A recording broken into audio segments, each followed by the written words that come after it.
Committee on the Welfare of Scheduled Castes and Scheduled Tribes. Item number 3, Bharat के संविधान की 75 वर्ष की गौरवशाली यात्रा।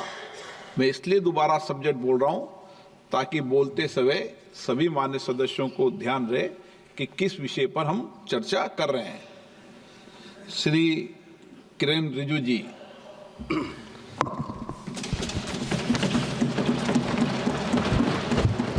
Thank you, Honorable Speaker, sir. While taking part in the discussion on the 75 glorious journey of the adoption of the Constitution of India, I pay my deep respect and tributes to all those founding members of the Constituent Assembly and also the drafting committee for the Constitution of India. आपकी dress बहुत अच्छी है आज। Thank you sir.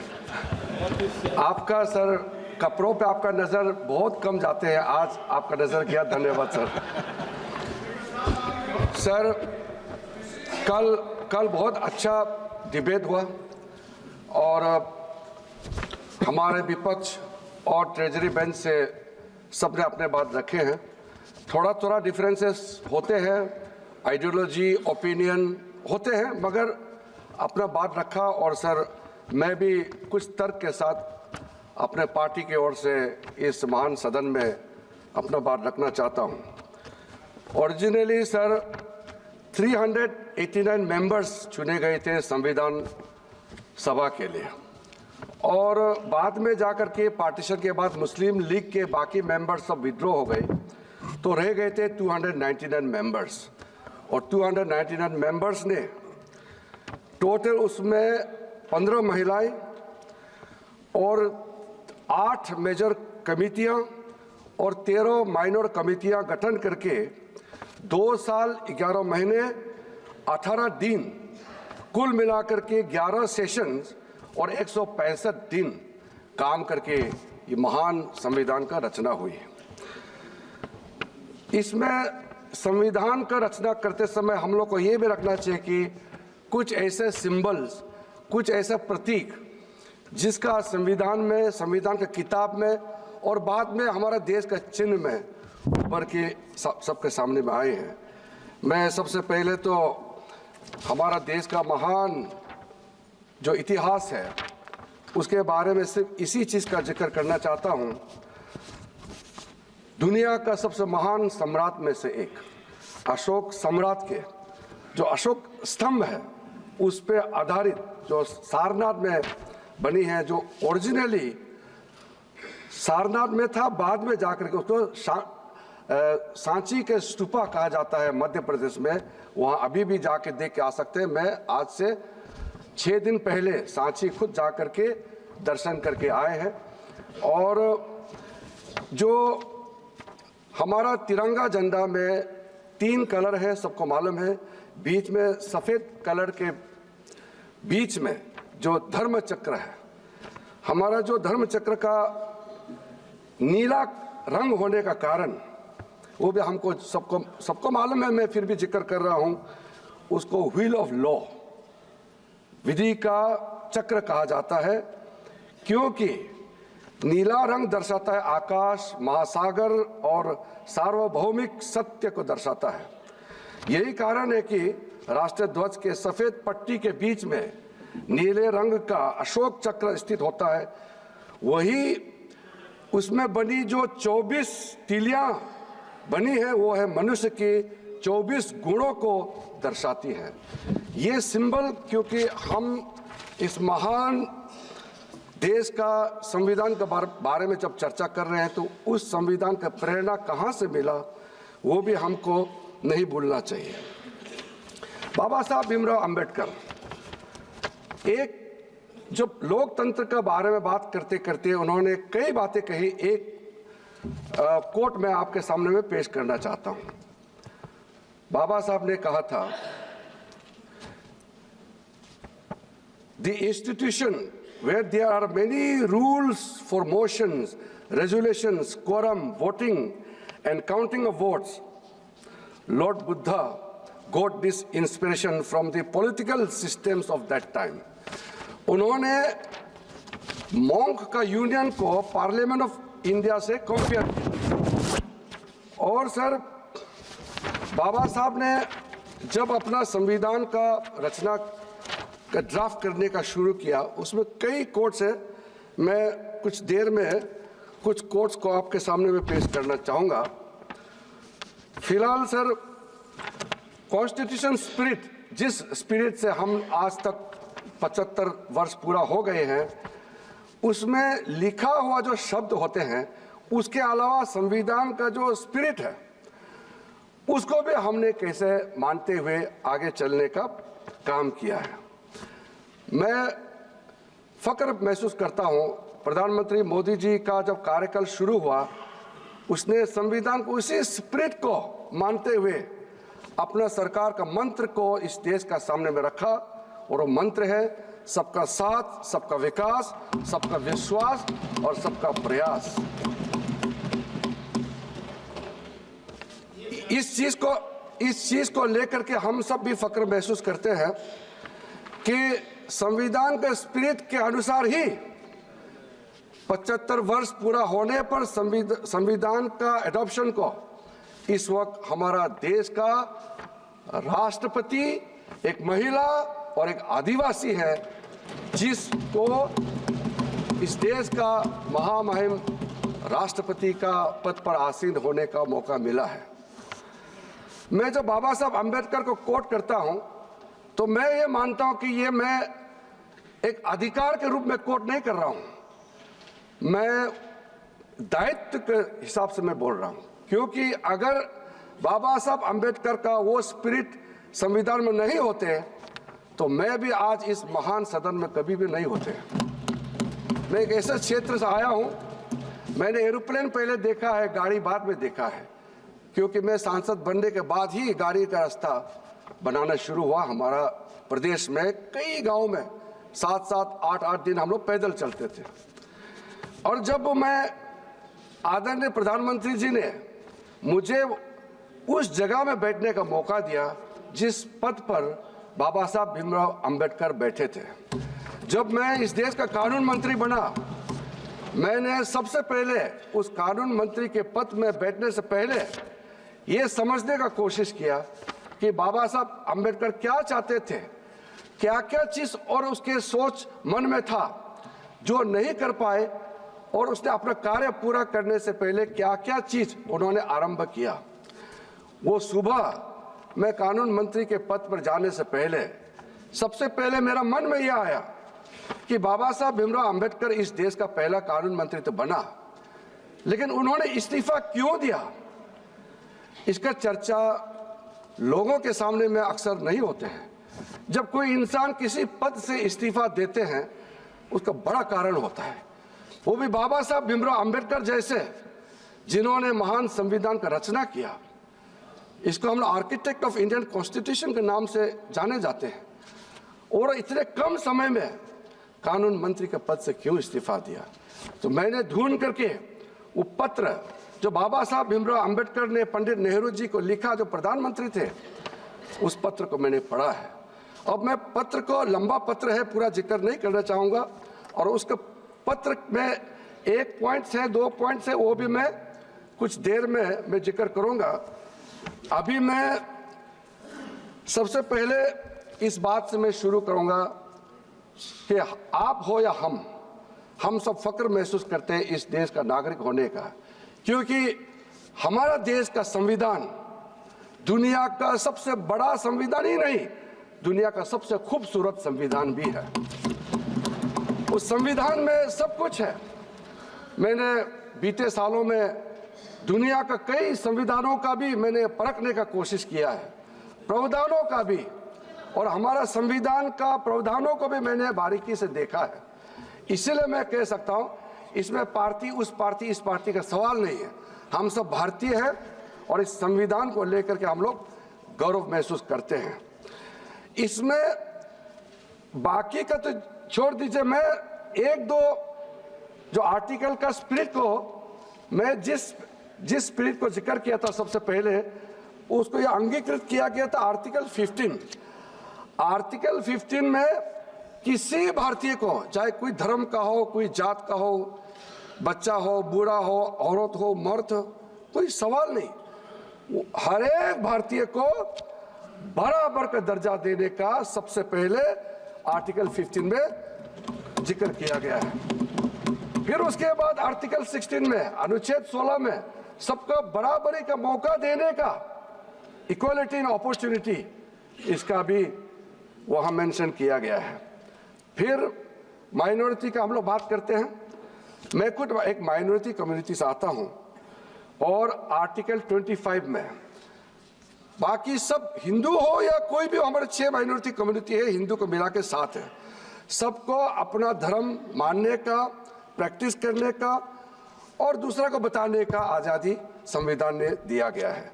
Article 29 में minority का interest को protection के लिए भी प्रावधान दिया गया है। फिर आर्टिकल 30 में लिंग्विस्टिक माइनॉरिटीज का राइट्स के बारे में भी पूरा जिक्र किया गया है। अध्यक्ष महोदय, कुछ कंपेयर करना हमको जरूरी इसलिए है कि जो हमने किया इस देश में, चाहे कांग्रेस का सरकार हो चाहे हमारे सरकार हो, सबने अपने अपने तरीके से काम किया है। जो माइनॉरिटी कमीशन यहाँ बनाया गया है उसका नाम है national commission of minorities act. मैंने चेक किया है, किसी दूसरे राष्ट्र में ऐसा कमीशन अलग से नहीं बनाया गया है।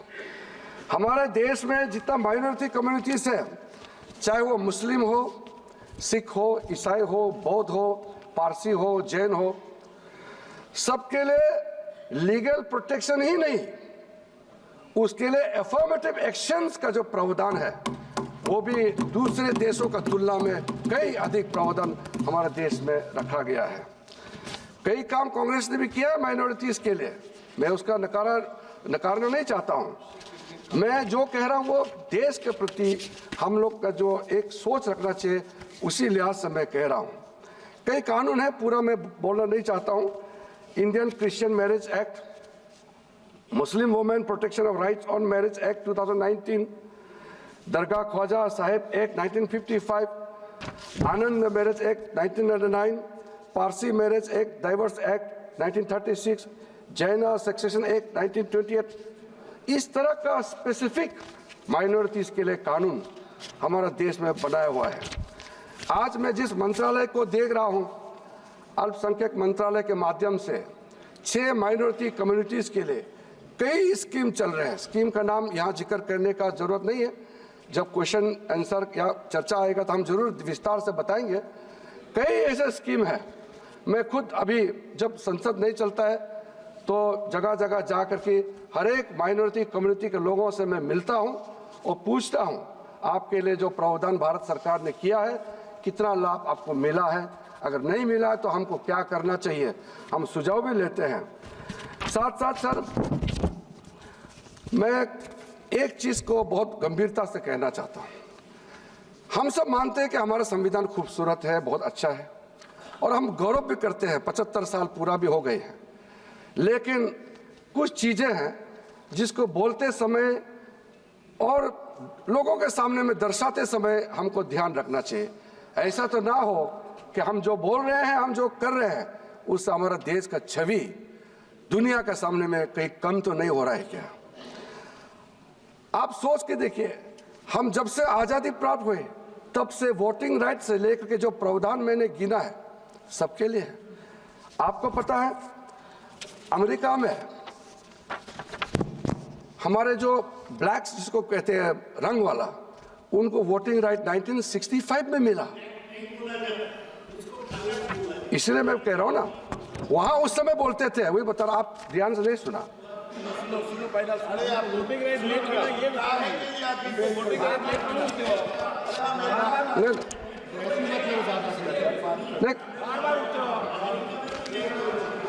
हिस्ट्री नहीं पढ़ाए सर नहीं थोड़ा थोड़ा तो चलता है, मगर ये बहुत ज्यादा इंटरप्शन करते हैं। उस समय जब उनको उनको जितने कलर्ड कम्युनिटीज है, खास करके उस समय अमेरिका में बड़े संवेदनशील मुद्दा था। 1965 में नॉन वाइट्स को वोटिंग राइट मिला। आप सोच के देखिए तब तक हम लोग आज़ादी मिल करके कितने साल हो गए थे। साउथ अफ्रीका में अपार्थाइड 1994 में खत्म हुए और उसके बाद में यूनिवर्सल फ्रेंचाइज राइट मिला। नेल्सन मंडेला पहला एक गैर सफेद नॉन वाइट पहले वहां में चुने हुए राष्ट्रपति बने। कनाडा में रेशियल डिस्क्रिमिनेशन का खिलाफ, रेशियल एक्सक्लूजन नहीं होना चाहिए, इनका ये प्रावधान 1960 में बना। इंग्लैंड में 1918 में उनको वोटिंग राइट मिला नॉन वाइट्स को। फ्रांस में 1944 में यूनिवर्सल सफरेज गारंटी मिला। कॉमनवेल्थ में 1962 में जो इंडिजिनियस वहाँ के एबोरिजिन्स वगैरह को अपना संवैधानिक अधिकार मिला। मेरा पास पूरा तथ्य है लेकिन उतना गिन के बताने का जरूरत नहीं। मैं इसलिए बता रहा हूँ, हम लोग को तो जब आज़ादी मिलते ही ये सारा अधिकार हमारे देश के हर एक नागरिक को मिला हुआ है। लेकिन कभी कभी मैं इसलिए कह रहा हूँ कि कभी कभी ऐसा बात किया जाता है जैसे कि इस देश में माइनॉरिटी का कोई अधिकार ही नहीं। अगर इस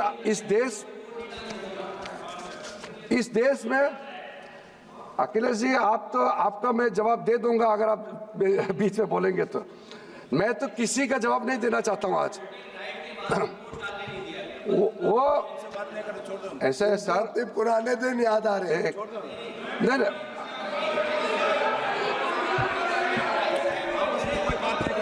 सर मैं अखिलेश जी को मैं जवाब नहीं देना चाहता हूं क्योंकि उनको जवाब देंगे तो फिर वो मुश्किल में पड़ जाएंगे। समाजवादी का समय में उत्तर प्रदेश में क्या हालत था सर। मैं सर ये बात मैं माननीय मंत्री जी बोलिए। सर जो नैरेटिव क्रिएट किया जा रहा है मैं आपके सामने में बोलना चाहता हूं सर।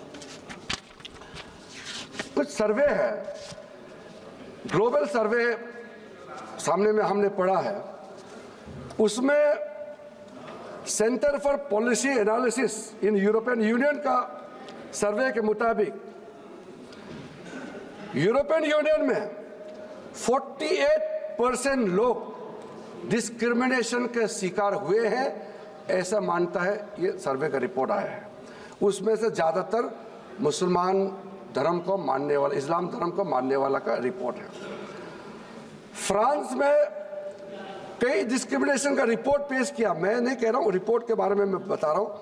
उसमें जो हेड स्कार्फ पहनते हैं, बुर्का पहनते हैं, इसको लेकर के मेजॉरिटी मुस्लिम कम्युनिटी के लोग ने उसको आपत्ति किया है और कहा कि ये उनके खिलाफ डिस्क्रिमिनेशन किया जा रहा है।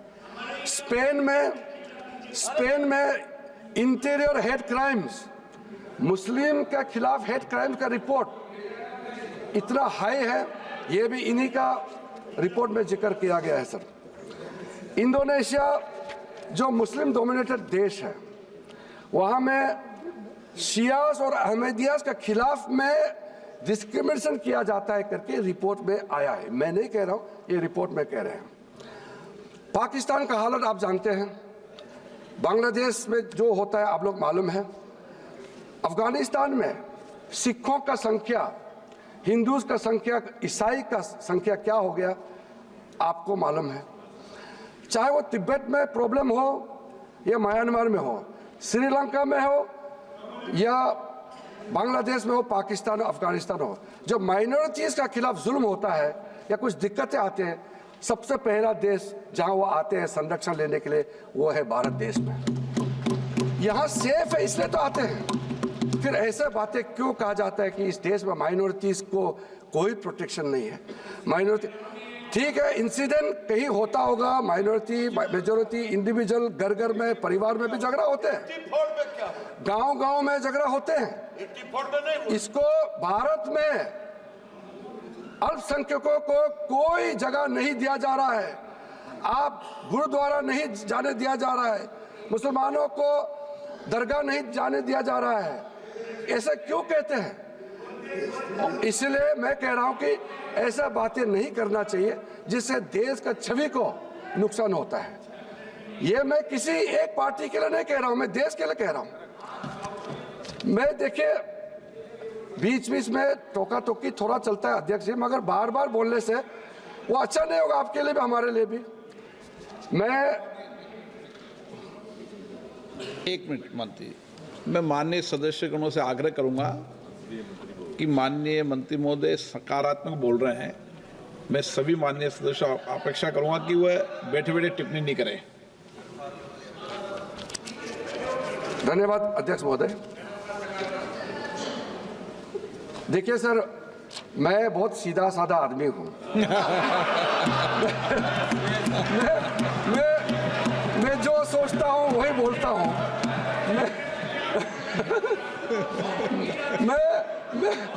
मैं बहुत सीधा साधा आदमी हूं। मैं जो सोचता हूं वही बोलता हूं। मैं संसदीय कार्य मंत्री के रूप में आपसे लगातार संपर्क करता हूं। आपको अगर पसंद नहीं आता है तो कम से कम आप लोग झेलना पड़ेगा कुछ सालों तक, तो हमसे बात करके मिलके काम करना पड़ेगा। आप और हम एक ही हैं, पार्टी अलग है। अगर जब मेरे साथ काम करने का सहन शक्ति खत्म हो जाएगा तब आप प्रधानमंत्री जी को बता दीजिए कि आपके पास अभी सहन नहीं कर सकता है मेरे साथ काम करने का, तब तक तो काम करना पड़ेगा। मैं आपके लिए भी करता हूँ, अपने लिए भी करता हूँ। इसलिए ज़्यादा टोका टोकी मत कीजिए, थोड़ा शांति से सुनिए। सर, बाबा साहब अम्बेडकर के बारे में कल कई लोगों ने जिक्र किया, इसलिए मैंने भी शुरू में कहा कि बाबा साहब भीमराव अम्बेडकर नहीं होते तो हम जैसे कई लोग इस सदन में चुन के कभी नहीं आते हैं। तो आज जो बाबा साहब ने कुछ काम किया है या कुछ सोच है, उसके बारे में मैं थोड़ा जिक्र करना चाहता हूँ।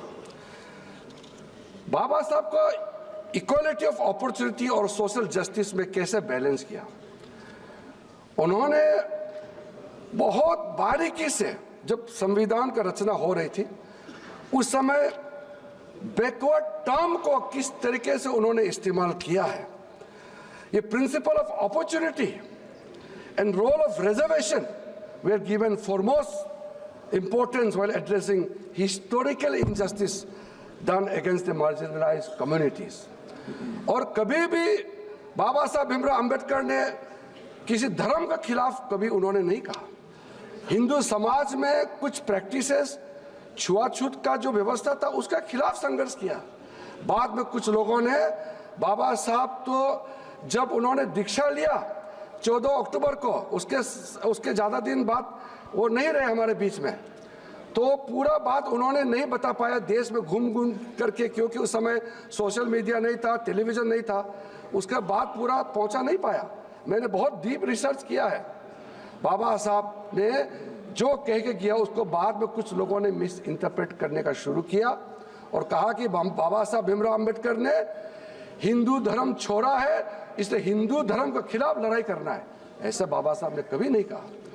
बाबा साहब ने सिर्फ इतना ही कहा कि ठीक है, मैं एक ऐसा धर्म को अपनाता हूं जिसमें क्लासिफिकेशन ऑफ कास्ट नहीं होगा, उसमें इक्वलिटी के नाम पे गया। वो हिंदू धर्म को दुश्मनी के रूप में कभी भी नहीं देखा है। क्योंकि सर, छोटा सा जो घटना है, घटना बहुत हजारों है। एक छोटा सा घटना आप भी सुनेंगे तो सब कन्विंस होगा, आपने भी पढ़ा होगा। इंग्लैंड से जब, अमेरिका से पहले वो पढ़ के जब वापस आए, अब सूरत में, बड़ौदा का महाराजा के वहाँ में उसको नौकरी करना था, क्योंकि वो स्कॉलरशिप का एक कंडीशन था। तो वहाँ जाकर के उन्होंने जब काम करने शुरू किया तो बैठने का जगह नहीं था, तो एक गेस्ट हाउस, टूटा फूटा गेस्ट हाउस में रुकने के लिए उन्होंने रिक्वेस्ट किया। वो पारसी लोगों के लिए गेस्ट हाउस बनाया था, तो अंबेडकर को वहाँ रहने नहीं दिया। तो उन्होंने कहा कि आप तो पारसी हैं, आप छुआछूत में आप विश्वास नहीं करते हैं, मुझे कुछ दिन रहने दीजिए। लेकिन कहा कि नहीं, आप हिंदुओं में छुआछूत है तो हमारे लिए भी आप यहाँ नहीं रह सकते हैं। फिर वो एक क्रिश्चियन दोस्त जो लंदन में उसके साथ पढ़े, उसके पास गए, उनको कहा कि आप तो ईसाई हैं, आप क्रिश्चियन हैं, आपके यहाँ छुआछूत नहीं होते हैं, मुझे एक कुछ दिन के लिए आपके यहाँ रहने दीजिए। तो उन्होंने कहा कि देखिए मैं आपको रहने दूंगा, मगर आपको अगर मेरा बगल घर में रहने दूंगा तो मेरा सारा बिजनेस ठप हो जाएगा, कोई मेरा साथ काम नहीं करेगा, इसलिए आपको मैं रहने के लिए इजाज़त नहीं दे सकता हूँ। तो उसके बाद जब वो संभाजी नगर से आगे जाके अजंता फोर्ट देखने गए, आते समय संभाजी नगर में जो दौलताबाद फोर्ट है वो देखने गए अपने कुछ साथियों के साथ, टूटा फूटा गाड़ी में गई तो पूरा धूल हो गई। धूल साफ करने के लिए वहाँ छोटा सा तालाब था, तालाब में जब गए तो कुछ मुसलमान ग्रुप आए और कहा कि तुमने हमारा तालाब को छू करके क्यों गंदा किया है। उन्होंने कहा कि बाबा साहब ने कहा अभी रमज़ान चल रहे हैं और आप लोग मुसलमान में छुआछूत नहीं होते, तो ये पानी छूने से आप कैसे आप गंदे हो गए। कहा कि ऐसा कुछ नहीं है, आपने हमारे तालाब का पानी छुआ, आपको हम लोग सबक सिखाएंगे। तब बाबा साहब ने वो बड़ा वाक्य कहा, जो हिंदुओं के लिए अछूत है वो मुसलमानों के लिए भी अछूत है, ईसाई के लिए भी अछूत है और पारसी के लिए भी अछूत है। तब जाकर के बाद में बहुत लंबा कहानी मैं इतना नहीं कहूँगा, तब 1956 में दीक्षा भूमि में जाकर के उन्होंने बौद्ध धर्म का दीक्षा लिया है। तो इसमें किसी एक धर्म के खिलाफ बाबा साहब का नहीं रहा, उसका जीवन में कई घटनाएं हुए हैं। तो बाबा साहब ने जब अपना रिजर्वेशन को लेकर के, जो बैकवर्ड कम्युनिटी, मार्जिनलाइज कम्युनिटी को लेकर के उन्होंने बात शुरू किया, कई बहस हुए हैं उसमें, और संविधान का वो सदन में जो बहस हुए हैं सबके सामने मैं अलग से तो कुछ बता नहीं रहा हूँ। बाबा साहब ने जब 10 इयर्स रिजर्वेशन को लेकर के जब प्रावधान बना रहे थे, तो बाबा साहब ने एग्री नहीं किया था कि 10 साल क्यों, ये उतने साल तक होना चाहिए जब तक जो पिछड़े वर्ग लोग बराबर में ना आ जाए। लेकिन सब ने कहा कि 10 साल के बाद और जरूरत पड़ेगा तो उसको बढ़ाना चाहिए। तब उस समय बाबा साहब ने कहा, I want to impress upon you that the reservation of seats in the assemblies and the parliaments is only for 10 years, although I wanted it till untouchability was prevalent in India.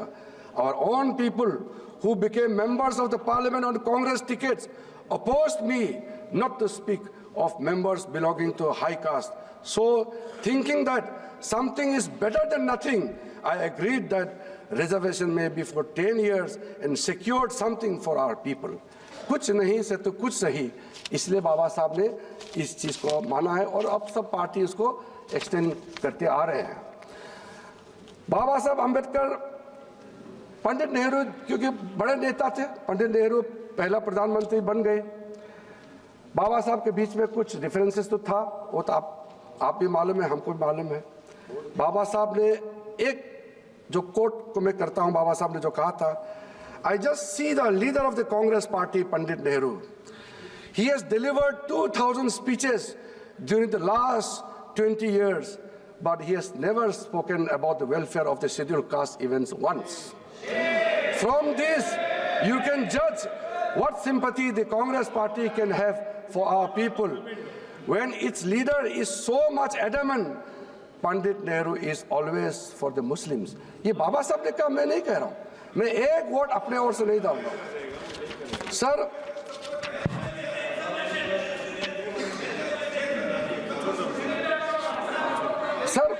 बाबा साहब भीमराव अंबेडकर, अरे संविधान पे चर्चा कर रहे हैं, बाबा साहब के बारे में बात नहीं करेंगे तो किसके बारे में बात करेंगे हम?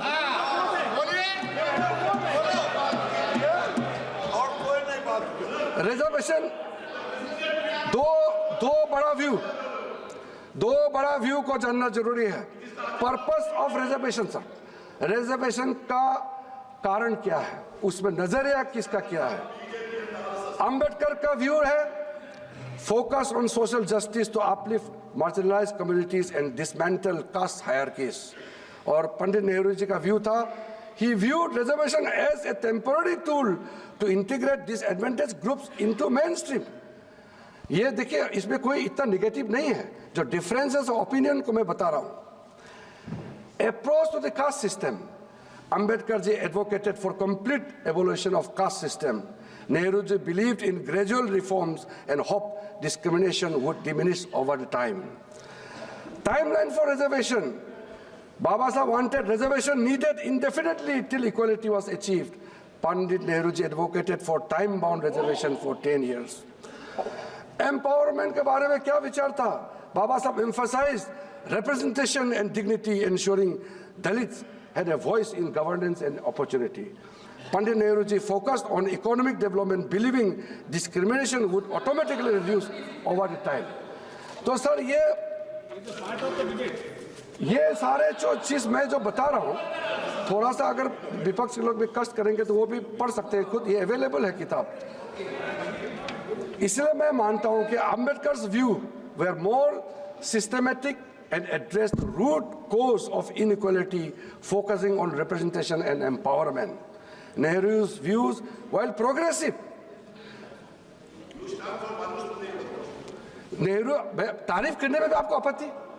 मैं कह रहा हूं कि Nehru's views, while progressive, underestimated the deep entrenchment of caste-based discrimination which persists even today. In his letter on 27 June 1961, कल हमारा कई सदस्यों ने कोट किए हैं, जो नेहरू जी ने, मैं अभी मेरे साथी कह रहे हैं कि कोट कर दो, लेकिन कल कई लोगों ने कोट किए हैं और थोड़ा लंबा है इसलिए मैं इसको स्किप कर देता हूं और हमारा अपोजिशन के लोग ज़्यादा उत्तेजित भी हो रहे हैं। 1961 में पंडित नेहरू जी ने जब पत्र लिखा है सारा मुख्यमंत्रियों को, Nehru ji wrote a letter to all the chief ministers of the country. वो निगेटिव लेटर नहीं है, आप चिंता मत कीजिए, बहुत ज़्यादा निगेटिव नहीं है, लेकिन उन्होंने कहा उस लेटर में कि अगर हम रिजर्वेशन को बढ़ावा देंगे तो जो इस देश का जो टैलेंट है, जो स्किल है, जिसके पास क्वालिटी है, उसका बर्बाद हो जाएगा, उन लोगों को कोई जगह नहीं मिलेगा, ये कहा है। और साथ साथ में उसके बाद में नेहरू जी ने कई मीटिंग में भी कहा है बातों को, लेकिन हमारा ये कहना है कि नेहरू जी टैलेंट के बारे में सोचते हैं, वो तो बहुत अच्छी बात है, हम लोग भी टैलेंट के बारे में सोचते हैं, टैलेंटेड लोगों को आगे बढ़ाना चाहिए, लेकिन ऐसा नहीं होना चाहिए कि टैलेंटेड को आगे बढ़ाते समय गरीबों को, जो पिछड़े लोगों को कुचल के आप आगे बढ़े, ये नहीं होना चाहिए। यही है फर्क। आगे बढ़ाने तो आप भी चाहते हैं, हम भी चाहते हैं, लेकिन जो वंचित है, जो शोषित है, जो पीड़ित है, जो हजारों साल तक जिसको समाज में काम करने का मौका नहीं मिला, उनको कुचल के हम आगे नहीं बढ़ना चाहिए, यही फर्क है। दृष्टिकोण का जो फर्क है मैं उसी को बता रहा हूं सर। उसके बाद आगे सर, ध्यान से सुनो, आगे सर, अगर आप ऐसे ही कहेंगे तो मैं मंडल कमीशन वाला भी बोल देता हूं। मंडल कमीशन रिपोर्ट तो 80 में आ गए थे, लेकिन क्या जरूरत था 10 साल तक? आपके सरकार केलकर कमेटी रिपोर्ट पहले, आप लोग इतने सालों तक मंडल कमीशन के रिपोर्ट को हाथ नहीं लगाया, और जब विश्वनाथ प्रताप सिंह का सरकार बना, national front supported by BJP, BP Singh का समय में ही मंडल कमीशन का रिपोर्ट टेबल हुआ है, और उसके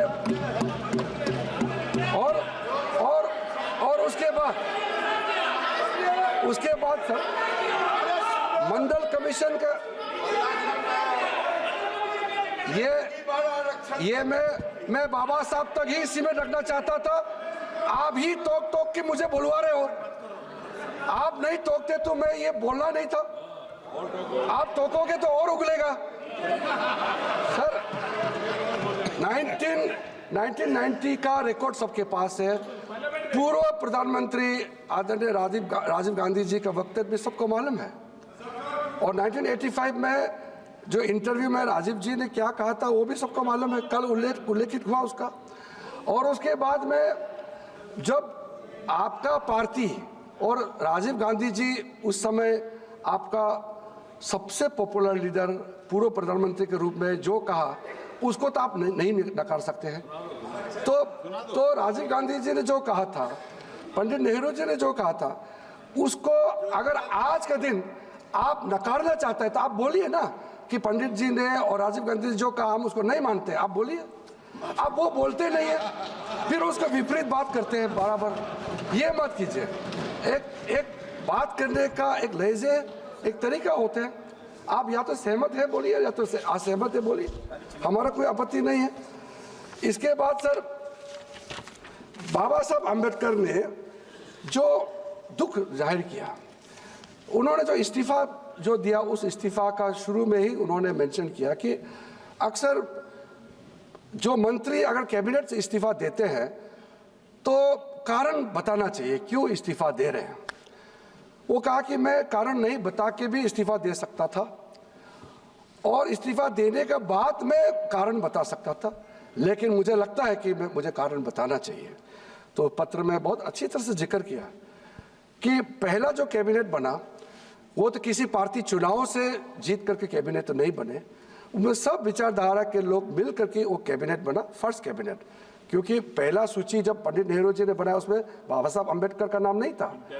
तो उस समय महात्मा गांधी जी ने कहा कि देखिए जवाहर, ये गवर्नमेंट, ये कैबिनेट आप जरूर हेड है मगर ये आपका नहीं है, ये इंटरिम है, बाद में चुनाव से जो बनेगा वो उसका कैबिनेट होगा। लेकिन बाबा साहब अम्बेडकर को छोड़ के अगर ये कैबिनेट बनेगा तो ये अधूरा कैबिनेट होगा। तब बाबा साहब अम्बेडकर का नाम को जोड़ा गया। बाबा साहब भीमराव अम्बेडकर को कानून मंत्री बनाया, तो उसमें कई, जैसे श्यामा प्रसाद मुखर्जी हिंदू महासभा के अध्यक्ष थे, वो भी कैबिनेट बने। कई लोगों को गांधी जी ने पहल करके काफी लोगों को मंत्री बनाया उस कैबिनेट में। तो जब भीमराव अम्बेडकर को लॉ मिनिस्टर दिया तो उन्होंने कहा, उन्होंने कई किताब में जिक्र किया, पत्र में भी है, उन्होंने पंडित नेहरू जी को कहा कि ठीक है, आपने मुझे विश्वास करके कानून मंत्री बनाया, बहुत अच्छा है, कानून मंत्री पद का जो गरिमा होता है उसको वो संरक्षण देंगे, काम करेंगे, लेकिन अब देश बन गए हैं, आज़ादी मिल चुका है, संविधान का रचना भी हो चुके हैं, अब देश को आगे ले जाना है। वो संविधान का वो जो भी काम करना था तो वो सब ने किया, आगे भी करेंगे, मगर उन्होंने कहा कि मैं और कुछ करना चाहता हूँ, मेरा प्राथमिकता क्या है। बाबा साहब ने कहा लॉ का डिग्री, बैरिस्टर तो बाद में बने, अमेरिका से पढ़ के वापस कोलंबिया यूनिवर्सिटी से आने के बाद दोबारा लंदन में जाकर के बाद में वो बार लॉ किया है, बैरिस्टर बने हैं। उसका प्राथमिकता क्या है, economics, first Indian to do philosophy in economics, finance में, फिलोसफी में, साइकोलॉजी में, हिस्ट्री में, किसी भी देश का आप पन्ना उतर के देख लीजिए हिस्ट्री का, बाबा साहब अम्बेडकर का जितना पढ़ा लिखा कोई पैदा नहीं हुआ आज तक।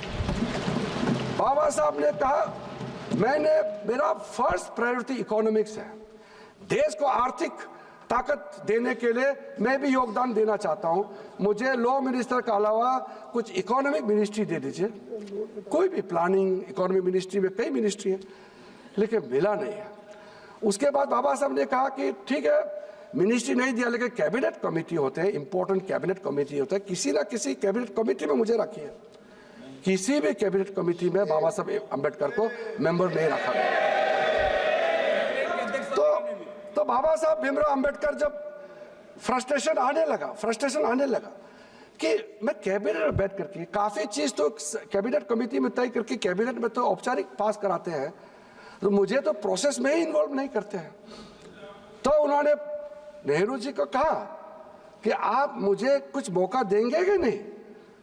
तो पंडित नेहरू जी पहले कहा कि आपको प्लानिंग पोर्टफोलियो देंगे, तो वो उम्मीद में थे कि प्लानिंग पोर्टफोलियो देने से कम प्लानिंग प्रोसेस में तो वो सम्मिलित हो सकते हैं। फिर प्लानिंग का पोर्टफोलियो भी नहीं दिया। उसके बाद बाबा साहब ने कहा कि ऑर्नामेंटल के हिसाब से कैबिनेट में रहने का कोई फायदा नहीं है, इसलिए मैं आप सबको अनुरोध करता हूं कि बाबा साहब भीमराव अम्बेडकर ने पंडित नेहरू जी को जो इस्तीफा देते समय वो जो पत्र लिखा, वो पत्र का सब जरूर पढ़िए, हम लोग भी पढ़ना चाहिए और देश का हर एक नागरिक भी पढ़ना चाहिए। सबको ये सबके लिए लाभ होगा। मैं इसमें जबरदस्ती थोप नहीं रहा हूँ, लेकिन आप अपने हिसाब से पढ़ लीजिए। पत्र सबको आप भिजवाने की व्यवस्था कर दीजिए। पटल पर रखिए। सर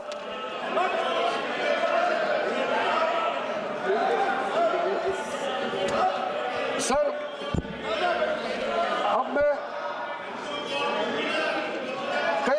कई मुद्दे हैं, हो गया आपका सर अब देश को, बाबा साहब तो हमारे बीच में नहीं रहे, लेकिन देश को आगे ले जाने के लिए सर सबको एकजुट होकर काम करना पड़ेगा और आज़ादी प्राप्त करने से सिर्फ नहीं होता है, देश को आगे ले जाना पड़ेगा। प्रधानमंत्री मोदी जी ने विकसित भारत का नारा क्यों लगाया? 1947 में भारत के साथ उस समय कई और देश को आज़ादी मिले हैं। There are many countries, especially in Asia and Africa, who attained independence during the same period of late 40s and 50s and even up to the 60s. Many countries got freedom. आप आज कई देशों का हालत देख लीजिए। Democracy में भारत से कोई मुकाबला नहीं कर सकता है। डेमोक्रेसी में हम सबसे आगे बढ़ गए हैं, सक्सेसफुल एंड वाइब्रेंट डेमोक्रेसी। लेकिन आर्थिक के क्षेत्र में जो सवाल रह गया था, हमारे सिंगापुर, मलेशिया, इंडोनेशिया, कई देशों का जीडीपी पर कैपिटा इनकम हमसे 8 गुना 9 गुना ज्यादा हो गया। तब प्रधानमंत्री जी को लगा कि आजादी सिर्फ होने से नहीं होगा, डेमोक्रेसी होने के साथ साथ भारत को एक अमीर शक्तिशाली राष्ट्र बनना चाहिए। तब जाकर के विकसित राष्ट्र का नारा लगाया। मैं कभी कभी सोचते रह गया, मुझे किस्मत से काफ़ी कम उम्र में इस लोकसभा का सदस्य बनने का मौका मिला। मैं तब से सोचते रह गया, मैं तो अपोजिशन में थे, पीछे बैठते थे और सुनते थे हमारा सीनियर लीडर अटल बिहारी वाजपेयी जैसे लोग, अडवाणी जैसे लोग, उसमें प्रणब मुखर्जी जैसे लोग, चंद्रशेखर जी जैसे फॉर्मर प्राइम मिनिस्टर, काफ़ी सीनियर लोग का बात सुनते थे।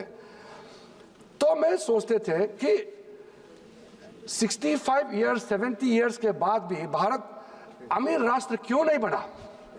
So many countries have become developed country. What is the reason that India could not become developed country?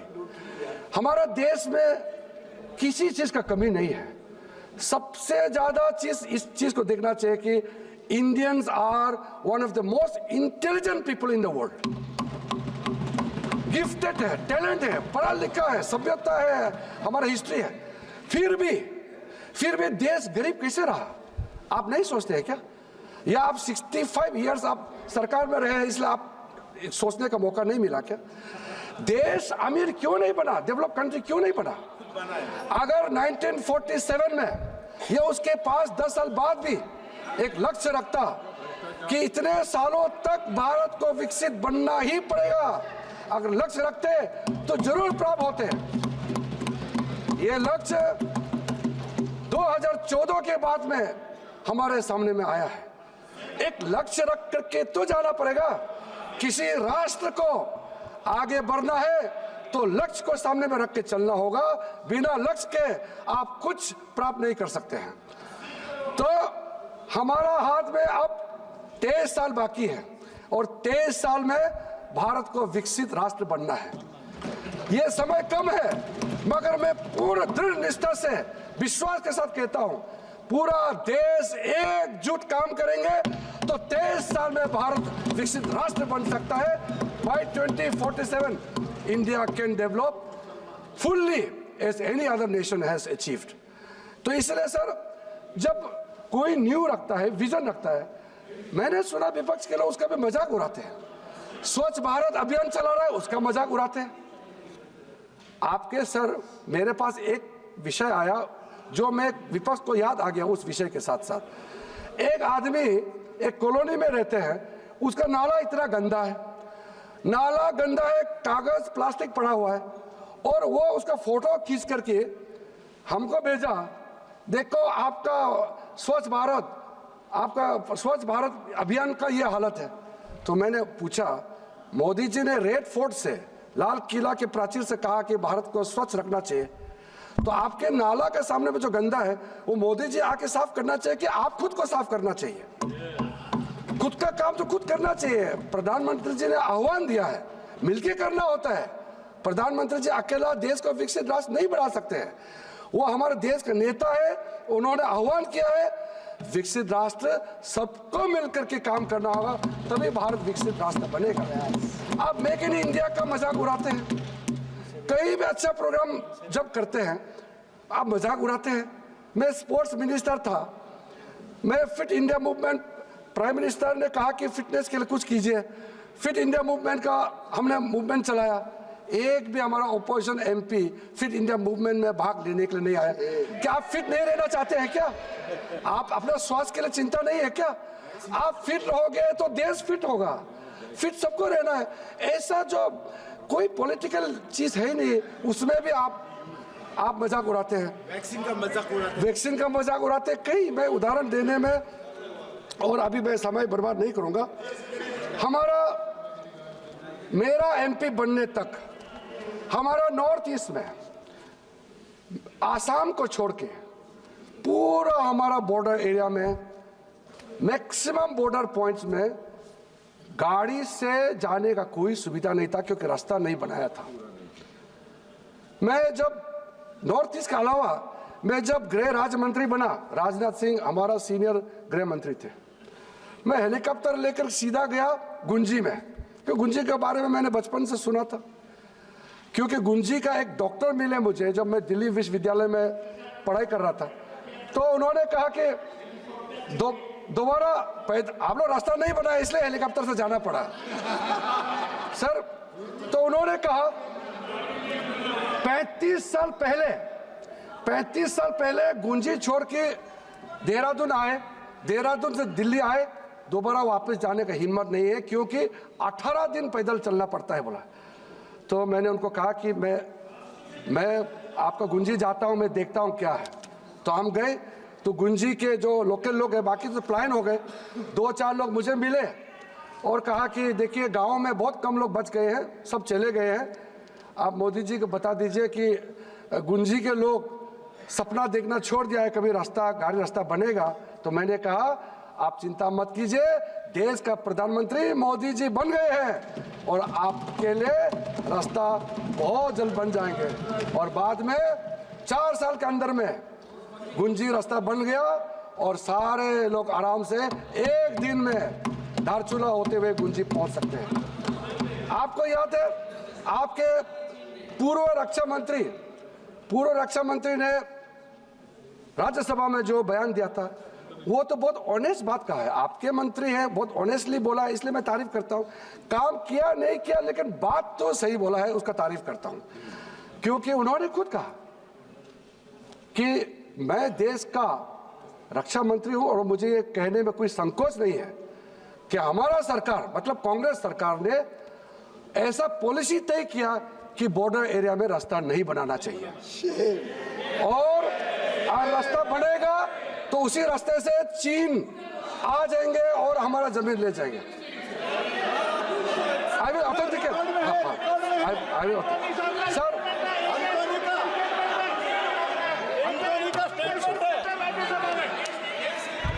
ये बात नहीं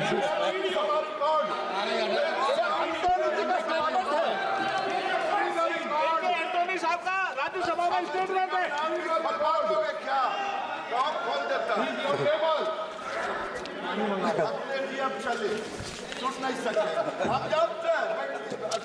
नहीं, वो मैं सर, क्योंकि एक पूर्व रक्षा मंत्री का बात मैंने रखा है तो मैं ऑथेंटिकेट भी कर दूंगा और पूरा भाषण का ट्रांसक्रिप्ट भी मैं लोकसभा के पटल पर रख दूंगा सर।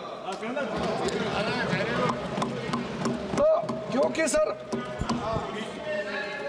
हमारा देश ठीक है, आमदनी इतना ज्यादा नहीं हो सकता है, मगर इतना कमजोर नहीं है कि बॉर्डर एरिया में रास्ता नहीं बना सकते हैं। मोदी जी आने के बाद अब पूरे हमारे गांव, मैं जिस गांव में रहता हूं, मेरा गांव 1962 में 2 सप्ताह के लिए चाइना के कब्जे में चले गए थे। तो हमारा जो पूरा कामिंग रीजन, नेफा का जो कामिंग रीजन है, हमारा गांव, हमारे आसपास पूरे चीन के फौजों ने कब्जा किया था और हम लोग रुकते रहे। मैंने कहा, इसलिए मैंने पहले बताया कि 62 के बाद, 62 में तो मेरा जन्म नहीं हुआ था, लेकिन कहानी हमारे सामने में दोहराते रहा, मेरे कानों में अभी भी गूंज रहा है कि चाइना ने आके क्या किया है। डराते थे, खाना खाने में बच्चा लेट करने से बोलते जल्दी जल्दी खाना खाओ नहीं तो चाइनीज लोग आ जाएंगे, ऐसे डराते थे। हम लोगों को मानसिक रूप से डरा के रखा हुआ था। लेकिन हमने जब बड़ा हुआ तो हमने सोचा कि कांग्रेस पार्टी हो या जो भी सरकार थे उस समय, हमारे लिए रास्ता बनाते नहीं है, हमारे बारे में कोई सोचते नहीं है। और जिस दिन मैंने पॉलिटिकल पार्टी में ज्वाइन करने का निर्णय किया तो मेरा पहला निर्णय करने का कारण, जो मुख्य कारण है, वो ये है कि मैं एक ऐसा पॉलिटिकल पार्टी में ज्वाइन करूंगा जिसका सोच राष्ट्रवादी हो और देश का हर एक इंच को बचाने का ताकत रखता है, सोच रखता है। इसलिए मैंने भारतीय जनता पार्टी में ज्वाइन करने का निर्णय किया। अखिल भारतीय विद्यार्थी परिषद के साथ काम करके मैं आज बीजेपी का सदस्य होने का फख्र महसूस करता हूं। सर, आज जो जिस जगह में हम पैदा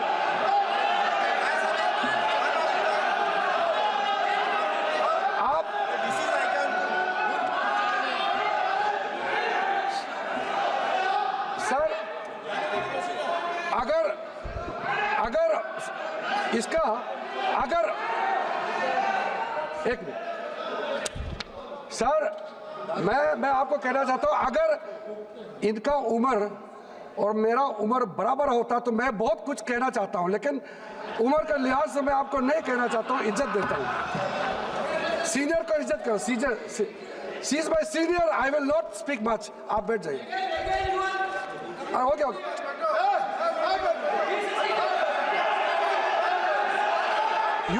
अरे छोड़ो यार सर।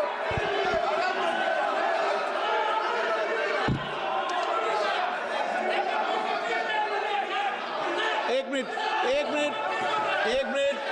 नो, उन्होंने ऐसा क्या कह दिया? कोई असंसदीय बात नहीं की उन्होंने, माननीय मंत्री जी, कोई असंसदीय बात नहीं की। उन्होंने कहा कि उनकी उम्र मेरी उम्र होती तो यही तो कहा, कोई असंसदीय बात नहीं की माननीय मंत्री जी। अध्यक्ष महोदय, आज मैं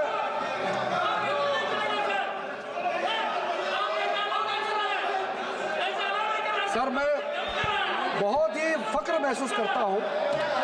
आज बचपन में जिस गांव में मैं पैदल चलता था, जिस जगह मैं बचपन में पैदल जाके 6-7 दिन लगते थे, आज 3-4 घंटे में मैं गाड़ी से पहुंचता हूं। ये बदलाव हमने 10 सालों में देखा। अध्यक्ष महोदय,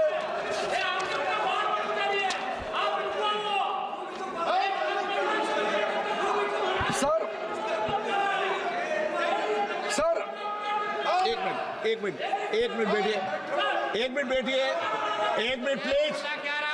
प्लीज नो, बस करते हैं, प्लीज बैठिए। उन्होंने ऐसा कोई असंसदीय शब्द नहीं कहा जिस पर आप टिप्पणी करो, और वो रिकॉर्ड में भी जाएगा माननीय मंत्री जी। चलिए सर, 1947 से 2014 तक नॉर्थ ईस्ट में 9 एयरपोर्ट बने हैं और 2014 से 2024 के अंदर में 17 एयरपोर्ट हो गए हैं नॉर्थ ईस्ट में। नेशनल हाईवे 2014 तक टोटल बने हैं 10,900 किलोमीटर और 2024 तक मोदी जी का 10 साल कार्यकाल में 16,207 किलोमीटर बने हैं। कई बड़े बड़े प्रोजेक्ट्स बने हैं, मैं गिनती करना नहीं चाहता हूं। आज हमारा नॉर्थ ईस्ट अष्ट लक्ष्मी के नाम से जाने जाते हैं और हम बहुत अच्छी तरह से आगे बढ़ रहे हैं। आपको मैं ये कहना चाहता हूं कि आप एक राज्य का एक घटना को लेकर के बार बार बोलते हैं, उसका हम लोग अलग से चर्चा करेंगे, लेकिन मैं जो कहना चाहता हूं, आज आप लोगों के समय में कांग्रेस ने क्या हालत करके रखा था नॉर्थ ईस्ट। सर, इनको आप मैं इतने सालों से इस संसद में सदस्य हूं। 2014 तक आपको मालूम है सर, आप भी ये सुन के अच्छा नहीं लगेगा, दुनिया में जितना भी बता दो, दुनिया में जितना भी जो मिलिटेंट ऑर्गेनाइजेशंस है, ये मैं कहते हुए फक्र नहीं कर रहा हूं, दुनिया में जितना भी मिलिटेंट ऑर्गेनाइजेशन है उसकी संख्या सबसे ज्यादा हमारे नॉर्थ ईस्ट में थे 2014 तक। आपने ऐसा बना दिया था नॉर्थ ईस्ट को, एक स्टेट से दूसरा स्टेट जाने में। हाँ, मैं सारा ऑथेंटिकेट कर दूंगा। इतना ज्यादा संगठन बना के रखा था इन्होंने नॉर्थ ईस्ट को ध्यान ही नहीं दिया। इनके लिए तो नॉर्थ ईस्ट एग्जिस्ट ही नहीं करते हैं। ये कांग्रेस पार्टी आज बात कर रहे हैं, प्रधानमंत्री जितने बार नॉर्थ ईस्ट जाते हैं, उनके प्रधानमंत्री चलिए उनके मंत्री भी नहीं जाते थे नॉर्थ ईस्ट में इनके समय में, और आज यहाँ बैठ करके घरेलू आंसू बहाने का काम करते हैं। दिल्ली में मिलते भी नहीं थे सर, कल सर तो इन्होंने संविधान के बारे में तो कल ज्यादा जिक्र नहीं किया, मैं समझ सकता हूं। कांग्रेस पार्टी संविधान के बारे में ज्यादा जिक्र नहीं किया, उसका कारण है, लेकिन मैं थोड़ा बताना चाहता हूं उन्होंने क्यों जिक्र नहीं किया। कॉन्स्टिट्यूशन अमेंडमेंट 106 बार जो हुए हैं, मैं उसको बताना चाहता हूं। आप संविधान बदलने का जो बात करते हैं, संविधान बदलने का प्रक्रिया भी संवैधानिक है। कॉन्स्टिट्यूशन अमेंडमेंट तो होते आए हैं। कांग्रेस यूपीए के समय में टोटल कॉन्स्टिट्यूशन अमेंडमेंट आपने 75 टाइम्स किया है, और एनडीए बीजेपी के टाइम में भी हुए हैं, 25 टाइम्स हुए हैं। जनता दल के नेतृत्व में जब सरकार बने 7 बार हुए हैं, जनता पार्टी के समय में 2 बार हुए हैं। फर्क क्या है? फर्क जानना चाहिए। संवैधानिक बदलाव क्यों किया गया था? आपने संविधान को अमेंडमेंट किया,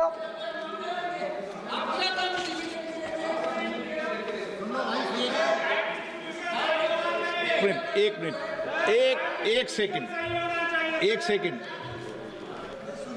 आप, मैं फिर आपको आग्रह करता हूं, और फिर विनम्र आग्रह कर रहा हूं कि आप कई बार बैठे बैठे आसन पर टिप्पणी करते हैं कि इनका समय खत्म हो गया। आपको पता है कि इनका समय खत्म हो गया? 5 घंटे 18 मिनट भारतीय जनता पार्टी का समय है, ठीक है ना? और आप सब अगर ये चाहते हैं कि बिल्कुल समय से बोलने दिया जाए, तो आगे भी ये व्यवस्था कर दूंगा मैं। हाँ, ठीक है। तो उनका समय अभी पूरा है, 5 घंटे 28 मिनट समय है। माननीय राजनाथ सिंह जी और ये मिलाकर अभी ये बोले हैं कितने, 1 घंटा 63 मिनट पहले वाले वक्ता बोल चुके हैं। कितना? 1 घंटा 63 मिनट। कुल वक्ता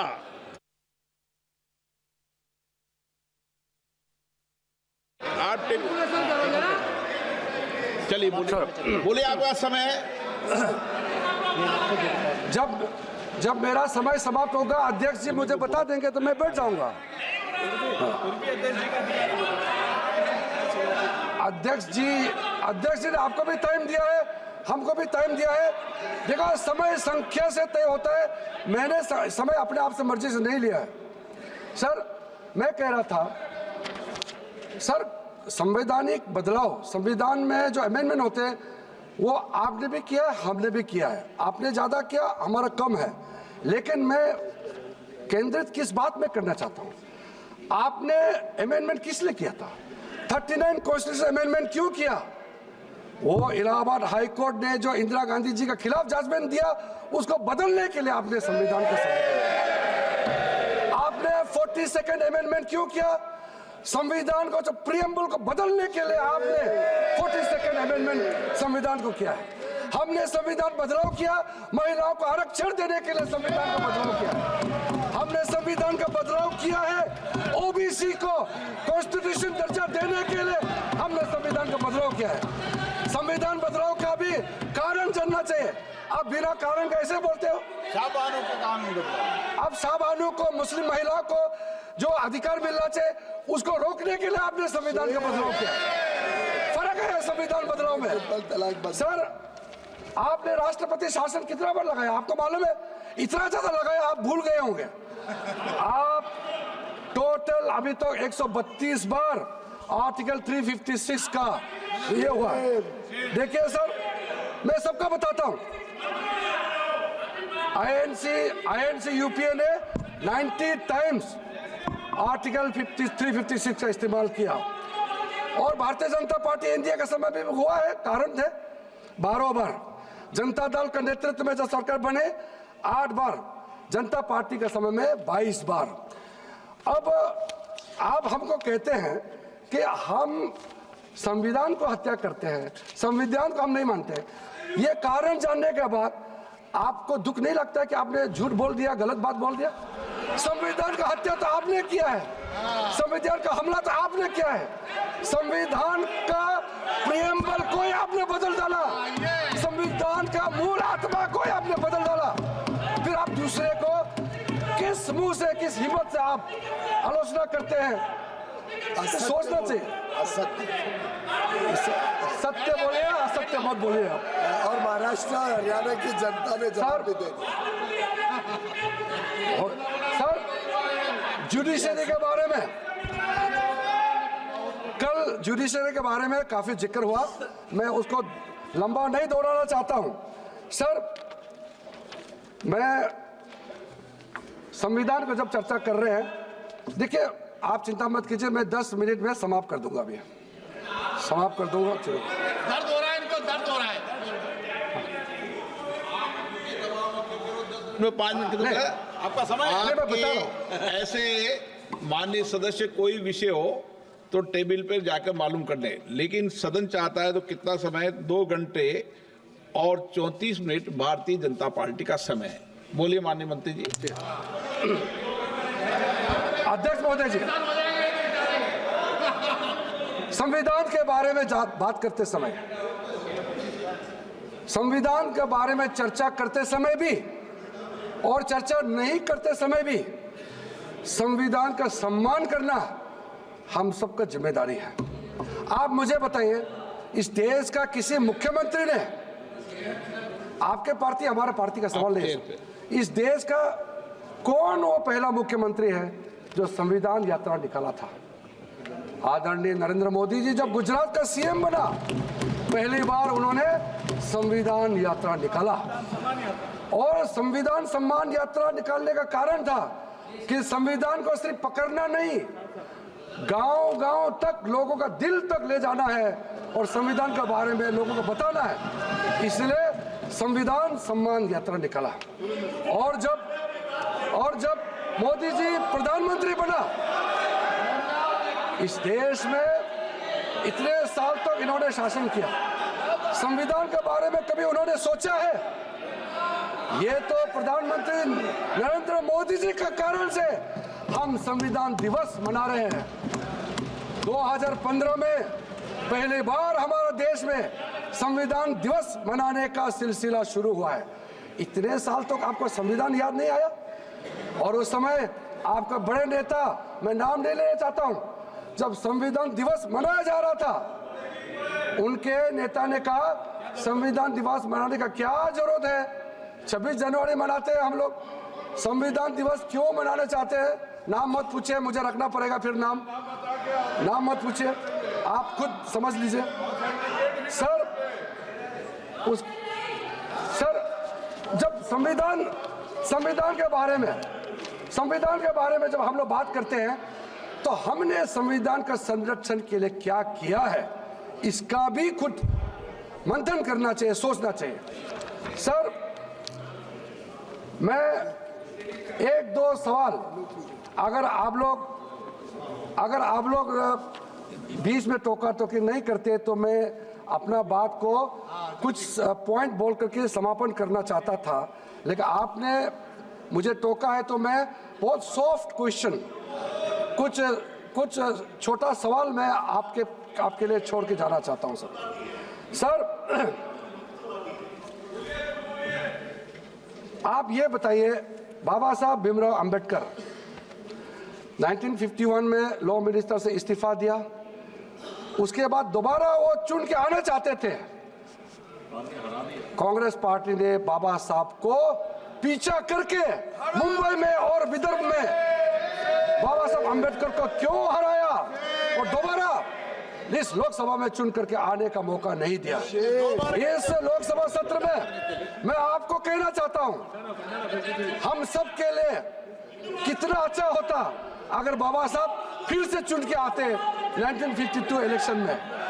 बाबा साहब को कांग्रेस पार्टी ने इस लोकसभा में दोबारा चुन के आने नहीं दिया और कांग्रेस पार्टी ने षड्यंत्र करके बाबा साहब भीमराव अम्बेडकर को हराया है। दो बार गए तो हमको विरुद्ध प्रचार कर। हो सके तो बाबा साहब की याद में देश से माफी तो मांग ले, आपका पाप कुछ तो कम हो जाएगा। सर, आप कहते हैं कि आप बाबा साहब का नाम भी लेते हैं। 1956 में बाबा साहब भीमराव अंबेडकर महापरिनिर्वाण होने के बाद 1990 तक आपने बाबा साहब को भारत रत्न क्यों नहीं दिया? 1956 के बाद आप, पंडित नेहरू जी प्रधानमंत्री थे, खुद को भारत रत्न भी दिया। इंदिरा गांधी जी खुद प्रधानमंत्री थी, खुद को भारत रत्न दिया। विश्वनाथ प्रताप सिंह प्रधानमंत्री बनने के बाद, कांग्रेस गवर्नमेंट को हराने के बाद, तब जाकर के 1990 में भारतीय जनता पार्टी के समर्थन से सरकार बनी, तब जाके बाबा साहब भीमराव अम्बेडकर को भारत रत्न से नवाजा गया है।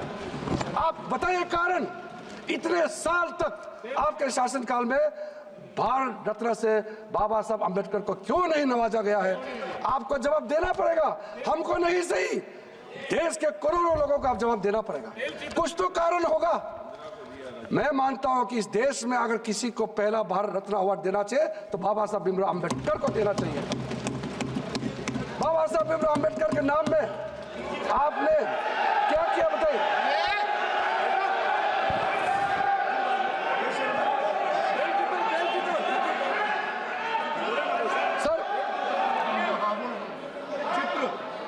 प्रधानमंत्री मोदी जी ने जो काम किए, स्कीम चलाया, बाकी को मैं नहीं कहना चाहता हूं, बहुत लंबा हो जाएगा। लेकिन बाबा साहब भीमराव अम्बेडकर के संबंध में मैं ये कहना चाहता हूं, प्रधानमंत्री मोदी जी ने तीर्थ स्थल, 5 तीर्थ स्थल का जो प्रमुखता दिया है उसके बारे में मैं कहना चाहता हूं। सर, मऊ में जहां बाबा साहब भीमराव अम्बेडकर का जन्म हुआ था मध्य प्रदेश में, वो जन्मभूमि तीर्थ स्थल जो है बाबा साहब का जन्मभूमि के नाम से विकसित किया जा रहा, क्योंकि पहले से था, उसको और भव्य तरीके से आगे विकसित किया जा रहा। लंदन में जहां बाबा साहब भीमराव अम्बेडकर, जहां वो वकालत पढ़ाई किया, जिस घर में रह करके, मैं जब गृह राज्य मंत्री था तब भी उस घर में गया, मैं जब खेल मंत्री था तब भी गया, मैं जब कानून मंत्री बने तब भी गया। उस घर को मोदी जी के नेतृत्व में महाराष्ट्र सरकार ने खरीद करके उस घर को बाबा साहब अम्बेडकर के नाम में अम्बेडकर मेमोरियल म्यूजियम बना करके बाबा साहब का सम्मान देने का काम किया है। उसको हमने शिक्षा भूमि का नाम दे करके आज वहां पूजा करने जाते हैं। दुनिया के लोग बाबा साहब को सोच कर समझने के लिए दीक्षा भूमि और शिक्षा भूमि में जाते हैं। और सर, जिस स्थान में बाबा साहब का परिनिर्वाण हुए थे, उस घर को बाबा साहब का परिनिर्वाण भूमि के नाम से विकसित किया जा रहा है। इस देश में दिल्ली के अंदर में बाबा साहब अम्बेडकर इंटरनेशनल मेमोरियल जो बड़ा हॉल सेंटर बना है, आप जाके देखिए किस भव्य से वो स्थल का विकसित किया गया है। मैं अभी पिछले महीने मैं मुंबई गया, मुंबई जाकर के चैत्य भूमि में गया और चैत्य भूमि के सारे भिक्षुओं से मैंने मिला। आप लोग बीच बीच में बोलने से कोई फायदा नहीं, मेरा बात रिकॉर्ड में जा ही रहा है, सब सुन रहे हैं। सर, मैं चैत्य भूमि में जाकर के बता के आया, मैं माइनॉरिटी अफेयर्स का मंत्री हूं, अल्पसंख्यक मंत्रालय का भी मैं जिम्मेदारी हूं, मैं एक बौद्ध भी हूं। बाबा साहब ने बौद्ध धर्म का दीक्षा लिया और मैं पहला बौद्ध मंत्री, कानून मंत्री बना और एक ट्राइबल, मैं इस देश का कैबिनेट मंत्री के रूप में बाबा साहब को कुर्सी में बैठने का काम किया, तब मेरा जिम्मेदारी बनता है। मैंने चैत्य भूमि में जो मैनेजमेंट के साथ बात करके कहा है कि बाबा साहब ये चैत्य भूमि है, इसका विकसित बाबा साहब के सम्मान में उस स्टैंडर्ड से होना चाहिए। और हमने उनको कह गया मोदी जी के नेतृत्व में आपको जो भी मदद चाहिए हम लोग प्रदान करेंगे। सर आपको भी अच्छा लगेगा, दिल से लगे ना लगे लेकिन कम से कम बोल दीजिए, आपको भी अच्छा लगेगा। हमको तो अच्छा लगेगा है। इंदू मिल मुंबई में 430 फीट ऊंचाई का अंबेडकर स्टेचू जो बनने जा रहा है, वो अब तक बन गए होते लेकिन उसका लंबाई को और बढ़ाने के लिए परिवारजनों ने रिक्वेस्ट किया है, तो इसलिए उसका ऊंचाई बढ़ाने में थोड़ा सा समय लग गया। लेकिन जब 2026 में उस अरब सागर के तट में मुंबई में 430 फीट ऊंचाई का बाबा साहब अंबेडकर का मूर्ति जब खड़ा होगा, सब देख करके अच्छा लगेगा कि ये बाबा साहब का मूर्ति 25-30 किलोमीटर दूर से भी दिखाई देगा और हमको बाबा साहब का कदमों पे चलने के लिए और प्रेरित मिलेगा। ऐसा भव्य वहां पे मूर्ति बनाया जा रहा है। सर इसी बाबा साहब के नाम से मैं, अब बाबा साहब का नाम बोलने से भी आपको आपत्ति है? सर आप लोग बाबा साहब को जितना इंसल्ट कर चुके हैं और भी आप ऐसे बोल के आप और इंसल्ट करना चाहते हैं क्या? कम से कम बाबा साहब का नाम लेते समय तो ध्यान में सुनिए। सर आज का इस चर्चा में मैं फिर से सर आपके सामने में अपने पार्टी की ओर से, प्रधानमंत्री जी की ओर से बाबा साहब अंबेडकर का लेगेसी को आगे बढ़ाते हुए आप लोगों ने जो भूतकाल में आपने जो पहले जो गलतियां की उसको भूल करके बाबा साहब को जो हम लोग सम्मान देने का काम कर रहे हैं, 5 तीर्थ स्थल बनाया हुआ है और साथ साथ में बाबा साहब के नाम में कई प्रोजेक्ट, योजनाएं, स्कीम चला रहे हैं, उसको सक्सेस कराने के लिए आप भी योगदान दीजिए। हम मिल करके बाबा साहब को सम्मान देना बहुत जरूरी है। संविधान का अंगीकरण करने का 75 वर्ष पूरा होने पर मैं पूरे